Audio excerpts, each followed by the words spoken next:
Radhe Radhe everyone. आज मैं आप लोगों के साथ शेयर करने वाली हूँ महालक्ष्मी व्रत की कथा, जिसे गजा लक्ष्मी व्रत भी कहते हैं। तो अपने हाथ में 16 चावलों के दाने रखने हैं आपको। एक जो हमने मीठा भोग बनाया था गुड़ का, वो भोग आपको रखना है और ये कथा जो है ना ध्यान से सुननी है और बीच बीच में इन चावलों के दानों को आपको चढ़ाते रहना है। राधे राधे। प्राचीन समय की बात है, एक गांव में एक गरीब ब्राह्मण रहता था। नियम का वो बहुत जाना पक्का था। एक जंगल में बहुत पुराना विष्णु मंदिर था, जहां पर वो नित्य पूजा किया करता था। उसकी इस पूजा को देखकर भगवान विष्णु बहुत प्रसन्न हुए और उसे दर्शन दिए। भगवान ने उसे धन प्राप्त करने का उपाय बताया कि मंदिर के सामने एक औरत कंडा थापने आती है।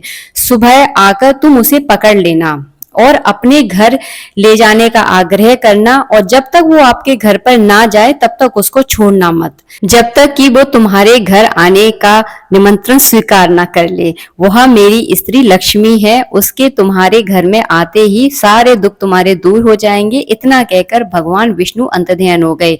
भगवान और ब्राह्मण प्रसन्न होकर अपने घर को चला गया। दूसरे दिन वह सुबह 4 बजे उठा और मंदिर के सामने जाकर बैठ गया। जब माता लक्ष्मी कंडा थापने आई तो उसको ब्राह्मण ने पकड़ लिया। लक्ष्मी जी चक्कर में पड़ गई कि मेरा आंचल किसने पकड़ लिया है। उन्होंने देखा कि एक ब्राह्मण उनके आंचल को पकड़े हुए खड़ा है। उससे उन्होंने आंचल छोड़ने के लिए आग्रह कहा कि मेरा आंचल तुम छोड़ दो, लेकिन ब्राह्मण ने उसका आंचल नहीं छोड़ा। ब्राह्मण बोला, तुम मुझसे यह वादा करो कि तुम मेरे घर पर जाकर निवास करोगी, तो अब मैं तुम्हें छोड़ दूंगा। माता लक्ष्मी भगवान विष्णु की इस करतूत को देखकर समझ गई कि ये सब कुछ जो है ना भगवान विष्णु का किया धराया है, और माता लक्ष्मी ब्राह्मण से बोली कि तुम मेरा 16 दिन का व्रत धारण करो, फिर 16वें दिन रात्रि को चंद्रमा की पूजा करके चंद्रमा को अर्घ दो। इससे जो है ना मैं तुम्हारे घर अवश्य आऊंगी, और उसी दिन उत्तर दिशा की ओर मुख करके मुझे आवाज देना, फिर मैं हमेशा के लिए तुम्हारे घर में निवास कर जाऊंगी। ये उपाय जो है ना लक्ष्मी जी ने ब्राह्मण को बताया। ब्राह्मण ने इस उपाय को किया। उनके घर में हमेशा लक्ष्मी का निवास रहा।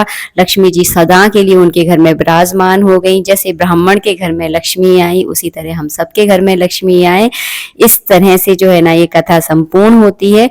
जो आपने हाथ में चावलों के दाने लिए होते हैं 16, आप चाहें तो वो हाथी के ऊपर चढ़ा सकते हैं, आप चाहें तो एक लोटे में उन सारे चावलों को डाल दें और उस ही लोटे से आपको रात्रि में चंद्रमा को अर्घ देना है। मिलेंगे नेक्स्ट वीडियो में। वीडियो अच्छा लगा है तो प्लीज लाइक कीजिएगा। राधे राधे। जय श्री राधे।